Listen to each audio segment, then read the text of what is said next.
kita ini sama dengan kita hidup di dunia ini sama dengan di kandungan tanda petik ibu semesta dan berproses. Kalau kita mengikuti Rabbus samawati wal ard atau Rabbul alamin, lebih banyak nuruti karepe Gusti daripada karepe dhewe, ya akan berakhir baik. Tapi kalau lebih banyak karepe dhewe daripada karepe Gusti, ditimbang kemudian tidak diampuni kesalahan dan dosanya, ya berarti berakhir suul khotimah.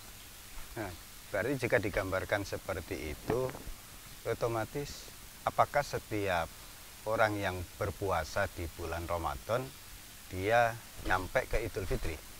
Tidak semua. Yang nyampe yang imanan wahtisaban, yang menjalani dengan penuh keimanan dan muhasabah setiap hari di bulan Ramadan ini, dari hari ke hari, pagi dan petang, menghisap diri, menghisap kekurangan, kelemahan, kesalahan, kekeliruan diri sendiri. Dan kalau imanan wahtisaban dalam arti yang benar, hari kedua Ramadan kualitas puasa dan pengabdiannya lebih baik daripada hari pertama. Hari ketiga lebih baik dari hari kedua, begitu seterusnya. Nah, tadi jika digambarkan selama Ramadan, berarti selama berpuasa 30 hari atau 29 hari itu, jika digambarkan dengan sebagaimana janin di dalam kandungan ibu, prakteknya ketika puasa Ramadan itu seperti apa? Atau bentuk lakunya mungkin? Bentuk lakunya ya janin di perut ibu gitu. Kan tadi bahwa setiap bayi yang baru dilahirkan ini adalah yuladu alal fitrah. Ya. Nah, berarti ketika Idul Fitri disamakan dengan fitrah ini, kembali ke fitrah, otomatis gambaran puasa ini kan sama dengan posisi janin yang ada di dalam perut ibu. Ya. Nah, bentuk laku berpuasa sebagaimana janin di dalam kandungan ibu itu bisa ndak itu digambarkan, atau dalam bentuk laku itu? Iya, mudah. Gak berposo yang berdampak hanya mendapatkan dahaga dan lapar. Ya seperti janin di perut ibu, dia nggak bisa sakarepe dhewe, dia 100% tergantung ibunya. Sehat tidaknya sembarang ini tergantung serapan dari ibunya, termasuk kejiwaan ibunya atau hati dan pikiran psikis ibunya itu bagaimana, ya begitu si janin. Termasuk makanan yang iya dikonsumsi oleh ibu dan lain sebagainya itu. Iya, artinya si janin itu tak berkehendak, kalaupun berkehendak tapi tak bisa menjalankan kehendaknya. Nah, hendaknya kita selama di bulan Ramadan itu, kita yang nafsu ini ya tidak bisa menjalankan kehendaknya, karena siang hari ya disuruh menahan diri, imsakun nafs. Malamnya diperintahkan untuk sebisa mungkin tidak tidur, diisi ibadah mahdoh yang intinya ya terus-menerus mendekatkan diri kepada Allah. Nah, dari sini akhirnya kami bisa memahami pas banget dengan sabda Nabi yang mansoma Ramadhana imanan wahtisaban tadi. Makna artinya imanan wahtisaban. Iya.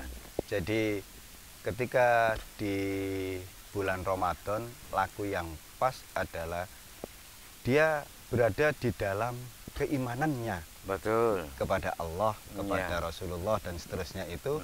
Kemudian dia mengevaluasi bahwa evaluasi yang paling utama adalah seperti apa janin di dalam perut ibu itu yang tidak bisa apa-apa, tidak punya kehendak apa-apa dan seterusnya. Iya, yaitu kan ya itu arti puasa. Sehingga siapa yang berpuasanya seperti itu sampai ke Idul Fitri begitu. Iya. 30 atau 29 hari bisa begitu terus. Wah, hebat. Ya, berapapun betapapun banyaknya dosanya selama bukan dosa syirik, ya benar-benar terhapus, terampuni, sebab siangnya puasa, malamnya berjaga. Kalau dikaitkan dengan itu, dengan analogi yang seperti itu, berarti bayi keluron mati, berarti asupan dalam rahimnya ini belum sempurna, bergantung pada rahmatnya itu gak sempurna, kesusu keluar ngoten. Ya. Susu keluar ya apa? Lah Masa bayi keluron. ini sing kesusu keluar. Nggak, artinya putus dari rahim itu keluar. Ya, itu kalau diteliti secara psikologi dan secara mukasyafat, ya memang pasti ada kesalahan dari ibu yang diamanati. Soal itu kesalahan yang mana, kesalahan apa, ya wallahu a'lam. Pastinya nggak jadi itu karena salah. Karena ada yang salah atau ada yang keliru, ada yang tidak beres. Entah dari sisi psikologinya atau dari sisi kesehatan jasmaninya si janin. Itu semua pokoknya gak sido jadi itu karena ada kesalahan di proses itu. Anu Gus, ini yang saya tangkap Kesusu rio, kesusu rio. kembali kepada fitrah itu dua. Yang pertama, diampuni semua dosanya seperti ketika lahir. Kalau hal seperti itu, apa ada jalan lain selain puasa bisa diampuni? Itu yang pertama. Yang kedua, kalau kembali fitrah itu sifat, umpamine tiang sakit ngoten terus ditambani waras, penyakit yang bayi, setiap bayi lahir yuladu alal fitrah, kemudian kena penyakit baru disembuhkan dengan puasa kembali ke fitrah. Niku penyakitnya napa kemawon? Nggak ada ritual selain puasa bisa mengembalikan ke fitrah. Nggak ada.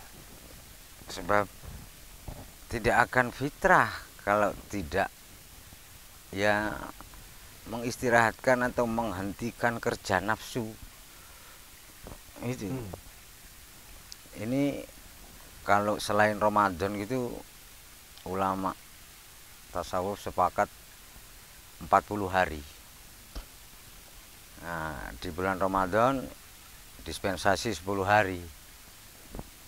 Cukup untuk mengembalikan kita ke keadaan seperti kita dilahirkan. Karena ritual apapun ya untuk menuju Idul Fitri harus sambil puasa. Saya ingin mengembalikan makna mansoma Ramadana imanan wahtisaban. Mohon penjelasan imanan wahtisaban secara gamblang dan diketahui masyarakat luas sehingga mampu betul-betul mengaplikasikan puasa sebagaimana puasanya bayi dalam kandungan sehingga mendapatkan asupan. Ya. Asupan murni dari sang ibu. Mohon penjelasannya, Gus.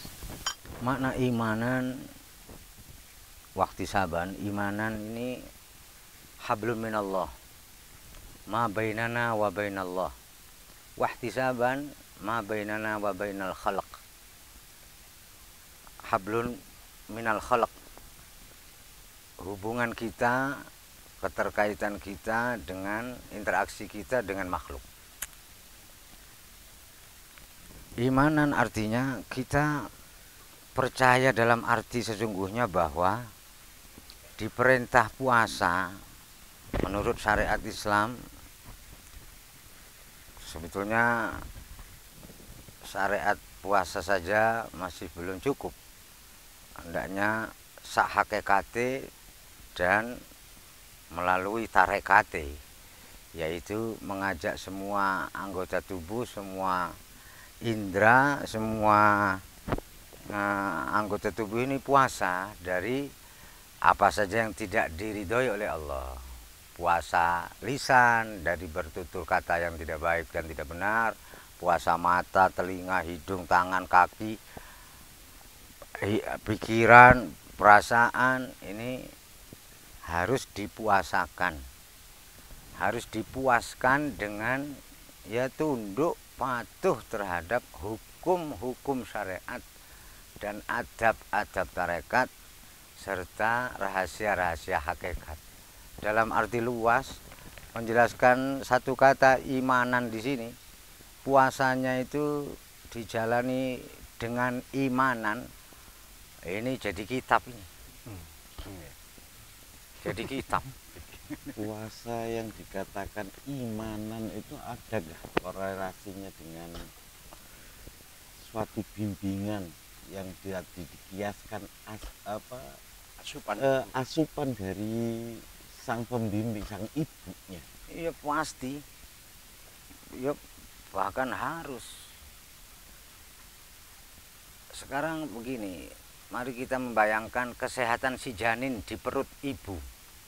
Jika ilmu atau wawasan atau pengalaman hidup seorang ibu ini masih kurang cukup, ya bisa kita bayangkan hasil janinnya itu ya kurang sempurna kesehatannya dan sebagainya.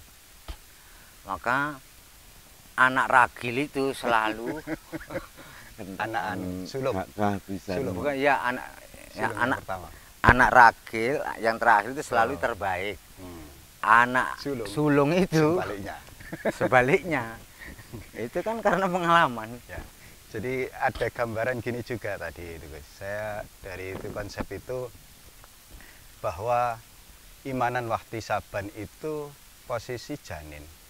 Lah, si janin kok nggak percaya dengan ibunya? Seberapa tingkat percayanya? Wis percaya. Nah, dibentuk dan lain sebagainya oleh ibu yang tentu tidak ada maksud tidak baik. Iya pasti jadi. Pasti fitrahnya sempurna. Iya. Nah, di situ berarti ada gambaran ketika posisi kita masih di dalam kandungan ibu, sing nirakati dan lain sebagainya, yang berpuasa dan sebagainya untuk kemudian ketemu Idul Fitri ini orang tuanya, kedua orang tuanya, ibu bapaknya. Sebaliknya, ketika dia sudah lahir, dia yang harus mengembalikan itu sendiri. Iya betul. Seperti itu kan. Betul. Dia harus mengembalikan. Nah, sehingga di proses kehidupannya setelah dewasa, mau tidak mau dia harus mencari ibu atau bapak yang bisa enggak membantu dia mengembalikan betul. Kondisinya ke fitrah. Iya. Dan mampu memberikan asupannya. Nah, iya. Kemudian, nah ini yang kemudian apakah itu proses mencari ibu bapak itu bisa kandung, bisa siapapun atau yang jelas siapapun yang bisa mengembalikan. Betul, siapapun. Ngaten nggih. Siapapun. Dan itu harus wujud, harus zahir. Harus zahir. Jadi mari riyoyo iki ndoleki suasana riyoyone iki ambek posoe. Jangan sampai Idul Fitri enggak, artinya kalau kita kembalikan di proses dunia puasa lama terus Idul Fitri, setelahnya ini proses panjang. Orang yang sudah menikmati kehidupan ini harus menemukan makna puasa dan Idul Fitri Ya. biar nggak hilang Ya, kefitrahan kan yang gini, dinikmati saat Idul Fitri itu. gambaran tadi kalau di dalam kandungan saja Nggih. dia berpuasa 9 bulan, yang sempurnanya biasanya kan 9 bulan 10 hari. 10 hari. Apalagi kalau sudah besar gini, cukupkah 9 bulan 10 hari? Ya, Ya kan pertanyaan kan yang akhirnya kan begitu. Jadi berproses menuju Idul Fitri itu gambaran kami ada orang yang mungkin 1 tahun cukup, ada yang sampai meninggal dunia, apa seperti itu Gus? Iya. Artinya dia sampai meninggal nggak ketemu Idul Fitri bisa jadi. Nah, iya. Yang maksud saya itu proses puasa 1 bulan penuh sampai Idul Fitri ini, sisanya 11 bulan ini dalam rangka menemukan jalan pulang agar merasa 1 bulan ini nggak hilang. Ya. Harus ditemukan di bulan-bulan lain. Di bulan-bulan lain. Ini ada tingkatan Gus.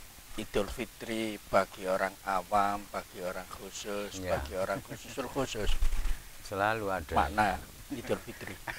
Idul Fitri indal am ialah ya kewajiban sebagai seorang muslim, dia sadari dan dia jalani ya faraid lah, menjalani faraid, kefarduan faraid wal wajibat dengan sempurna.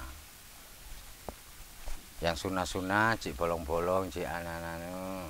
Kalau Idul Fitri indal khassah faraid plus nawafil sudah baik sekali dijalani. Ini dalam arti luas. Yang sunnah-sunnah itu, yang anjuran-anjuran itu sudah dilakukan dengan benar dan baik. Kalau yang fardu wajib itu bukan anjuran tapi paksaan.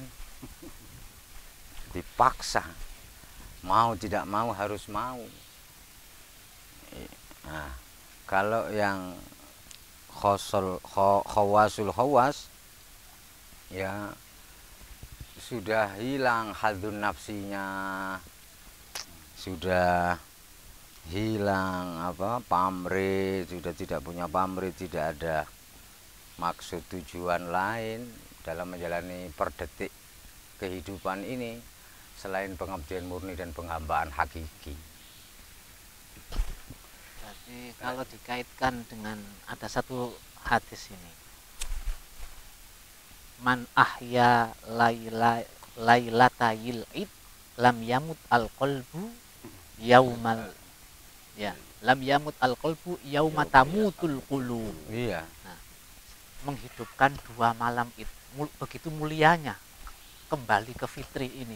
Iya. Sampai lam yamut al qalbu. Iya. Yauma Tamutul qulub. Di hari umumnya hati mati. Iya. Umumnya hati mati ini hatinya orang-orang imannya yang masih lemah ketika tertimpa musibah balak yang besar.